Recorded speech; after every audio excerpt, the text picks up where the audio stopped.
Last hearing pa, puno na Your- kami sa iyo. Kasi kahit yung notary public nga, Opo, in good faith po dininay. kasi. Sandali, you're not yet recognized. Turn off mo yun, ano. Last hearing ka pa. And until now, you're lying. Kanina, you're accusing some brokers. Nakakompetensya mo. And now you cannot name names. Oh, you're lying. Actually, you were given all the time.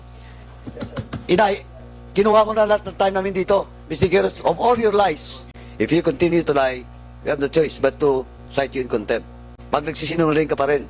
Mr. Chair. Hindi And, po ako lang, can I interject po? Hindi po ako hindi nga. nagsisinungaling.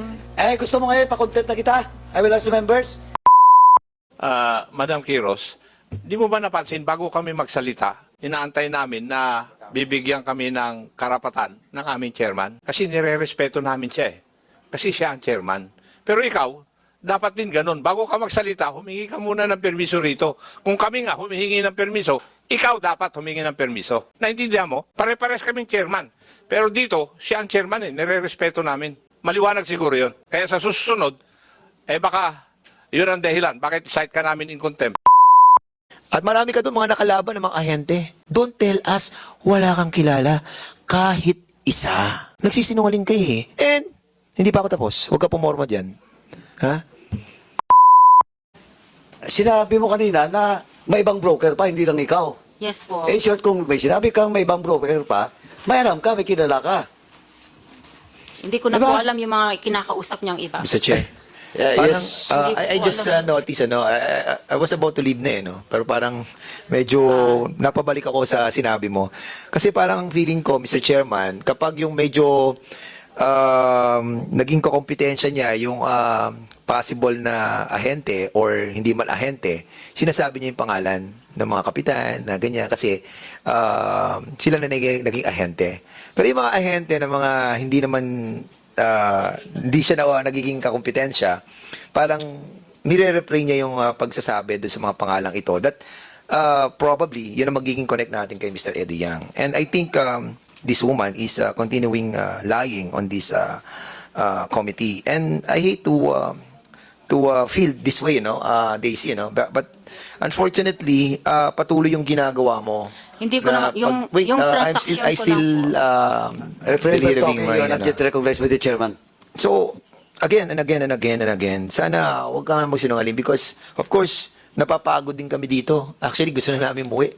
And even the other resource speakers na supposedly natatanong na natin, hindi na namin matatanong kasi yung patuloy mong pagsisinungaling, yun ang nakaka-derail doon sa ferreting out the truth of the matter. Your Honor, na-left out nga po ako, kaya hindi ko alam yung ibang nag-ahente na sa kanya. Kaya nga During na-left that time out ka. na na-left out ako. Na-left out ka. And of Yes, course, yung mga naging kompetensya mo, yun ang binabanggit mo. But others, hindi mo mabanggit-banggit. Hindi ko na po kasi kilala dahil yung transaction ko na lang po ang pinakialaman ko. Anyway, Mr. Chairman, I rest my case. Kayo na po bahala, Mr. Chair. Yes. Chairman Dan? Are you done? Chairman Akop? Your Honor, bakit po ako napipinpoint? Yun lang po naman po ang totoong sinasabi ko sa inyo. Hindi, kasi nagsimula dito sa mga properties ni Eddie Tayang. Yes po. Nandun na nga, last hearing pa. Last hearing pa, puno na kami sa iyo. Kasi kahit yung notary public nga, Opo, in good faith po kasi. Sandali, you're not yet recognized. Turn off mo yun, ano. Last hearing ka pa. And until now, you're lying. Kanina, you're accusing some brokers. Nakakompetensya mo. And now you cannot name names. Oh, you're lying. Di ba? You're lying. Sabi mo yung ibang brokers, nung tinanong ka ni Vice Chair, nakakalimutan mo na. Hindi mo na matandaan. Yun laging excuse ng mga liars. Yes, Chairman ako. Your Honor, can I interject po? Oh, what is your manifestation? Yung ibang brokers po, ang pagkakaalam ko, may mga brokers pong iba, pero hindi ko naman po sila kakilala. That's your... Kaya yung kung nababanggit ko, yun lang kung mga alam ko. Huwag kang mag-akusa, sabi mo, kasi you were left out. Sabi mo may mga brokers na iba. Then when you were asked, hindi mo masabi. Kasi yung information namin, iba. Yung relation mo with Eddie Tayang is iba. And kanina, nung tinanong kita, you're still lying. Matandaan mo yung 2018, pero yung iba, hindi mo na matandaan. Oh. Yes, Chairman. Hindi po, Your Honor. Tapos yung pong sa notaryo, talaga kung in good faith po nagpanotaryo ako doon, hindi ko naman po alam na hindi nila ipapasa Ay, sa tagal mo COC. ng broker eh. Tapos ganun yung ginagawa nyo. That's illegal. Hindi po. No, that's illegal.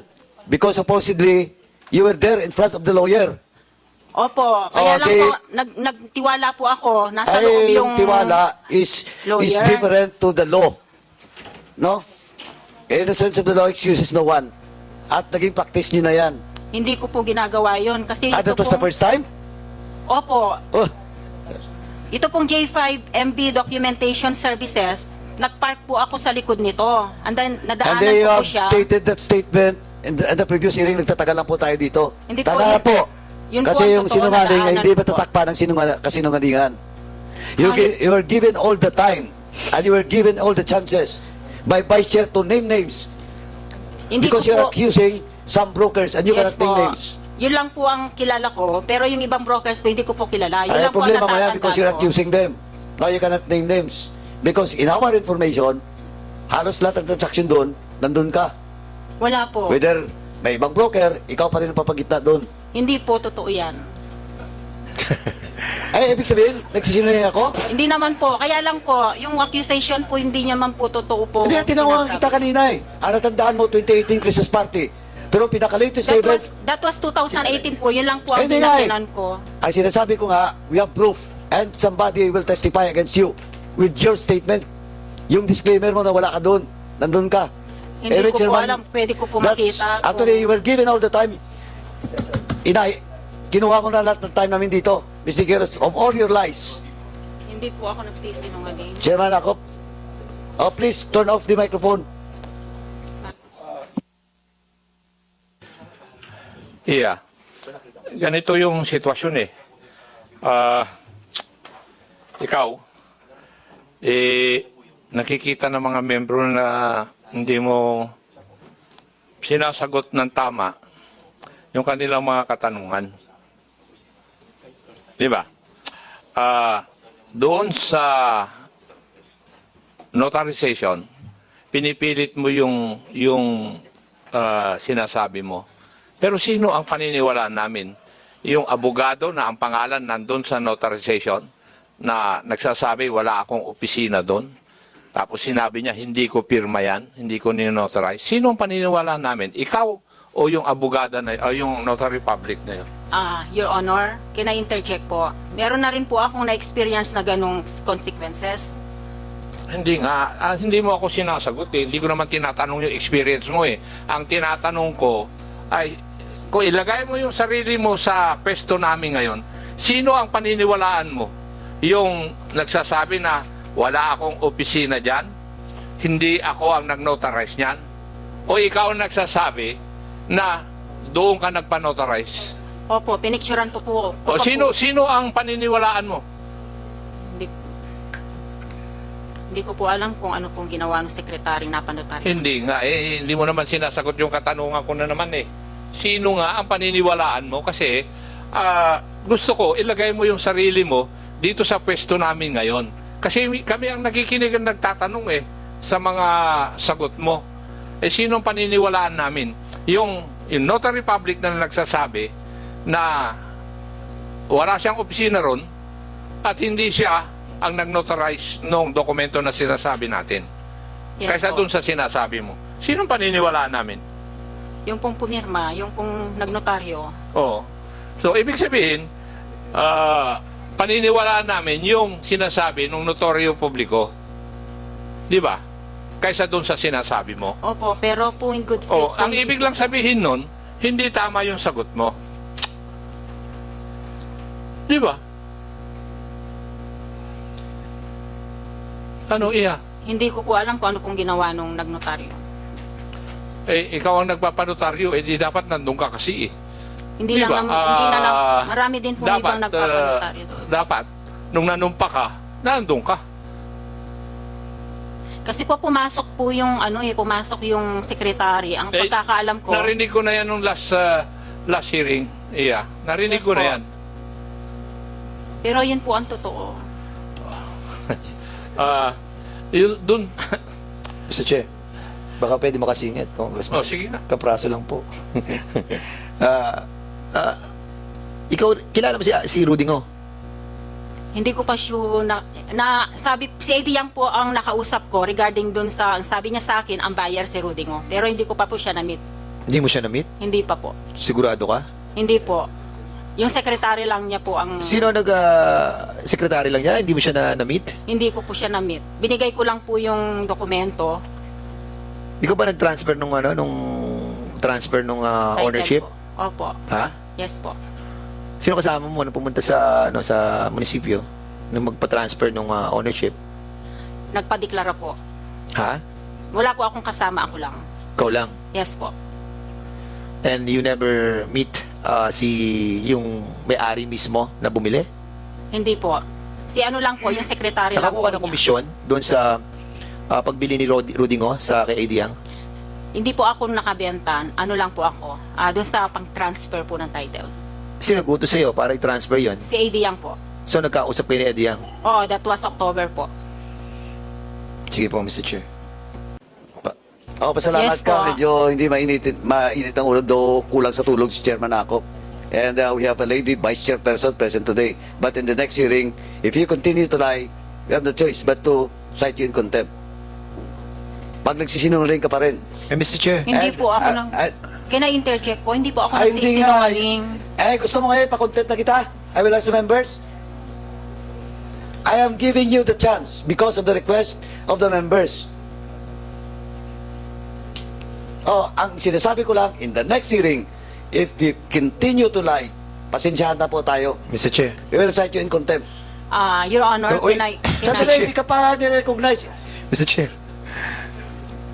The reason why... Sandali, Vice Chair, Chairman Dan. Do you understand?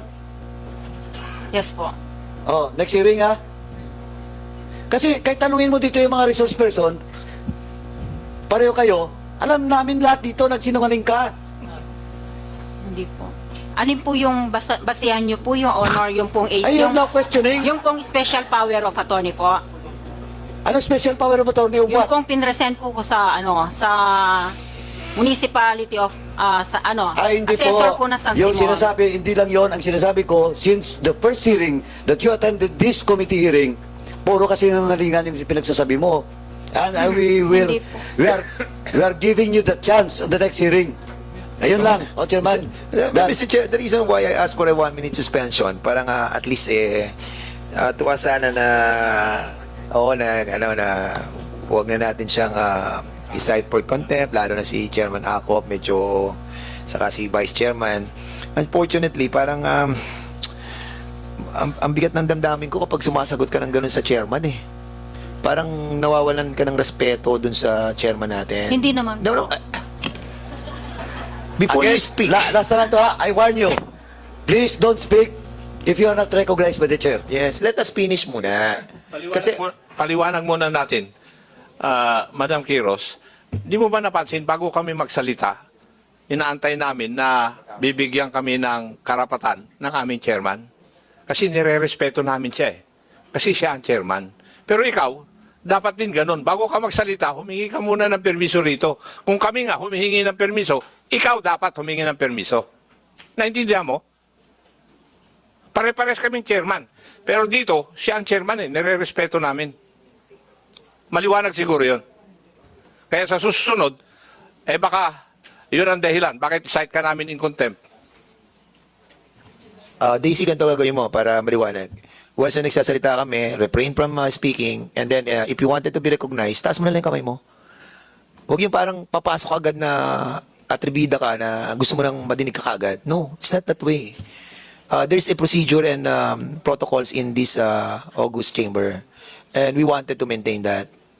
We hope that is clear with you. No? Now you can speak. Nalulungkot po ako bakit ako po yung hindi naman po ako nagsisinungaling sa inyo. Yung katotohanan lang po yung sinasabi ko. Ako naman. Okay. The reason why we are talking to each other, no, during the 1-minute suspension, because we have seen, ano, yung series of lying mo eh. Hindi naman kami talaga maniniwala na kahit isa, wala kang kilala dun sa mga agents, no, that the 300 titles and the 1,000 of hectares that being owned by Eddie Yang, kahit isa doon wala kang kilala. You know why? Kilala mo si Eddie Yang eh. Ikaw pa nga inutusan eh, para i-transfer yung title eh, papunta kay Rudy Ngo eh. Di ba? Ang dami mo ng transaction sa kanila eh. And you told us, di ba? Ang daming mga nakapalibot sa kanyang mga ahente. At marami ka doon mga nakalaban ng mga ahente. Don't tell us, wala kang kilala, kahit isa. Nagsisinungaling kayo eh. And, hindi pa ako tapos. Huwag ka pumorma dyan. Ha? And,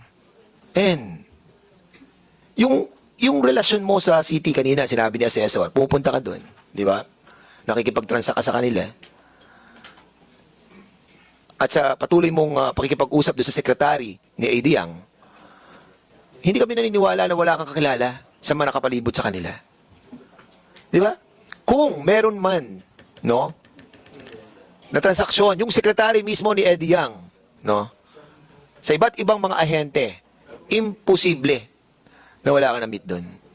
Yan as a matter of fact, yung sinasabi ni Chairman kanina na nandun kayo mismo sa Christmas party and at the same time doon sa isang okasyon that naupo yung mayor, you were there. Imposible na wala rin yung mga ahente doon. Kaya ang hirap paniwalaan doon, Daisy eh. And lucky you, we have decided na wag na muna ngayon. Sana, sa susunod, naimbitahan ka namin, next hearing, pag-isipan mo, yung mga sinasabi namin about the agents, because this will help us eh, para ma-identify yung nakapalibot kay Eddie Yang. Please, Daisy. Yun lang po, Mr. Chair. Thank you, Chairman. Oh, what will you say? Do you want to speak? Oh, please, proceed. Short lang ha. Kasi yes. naubos na ang oras namin. Next time na lang po pag sa susunod na hearing na lang po. Oh, sige. Isipin ko muna po yung mga ibang ahenteng. Sige, okay. That was 2018 pa po kasi yung iba talaga hindi. Ay, Yun lang nako, po ang- 2008 pa yung ano mo. 2018 po ako 2008 yung ano mo. Huwag na tayo mag-discuss yan. Next hearing. Let us see what will happen. Next hearing. Umani naman ito ng iba't ibang reaksyon mula sa ating mga netizens. Ayon kay Ray Ferrer, sabihin nyo na lang po na wala po kayo sa palengke para tumahimik po yan. Pahayag naman ni Efren Dante, Best Actress, bigyan ng jacket at trophy na may nakasulat, I am the best liar. At ito naman ang saloobin mula sa ating kababayan na si Norman Reyes, pumasok ka kasi sa alanganin, yan tuloy na yari ka sa mga kongresista. Mga kababayan, feel free to comment below para maglabas ng saloobin sa balitang ito.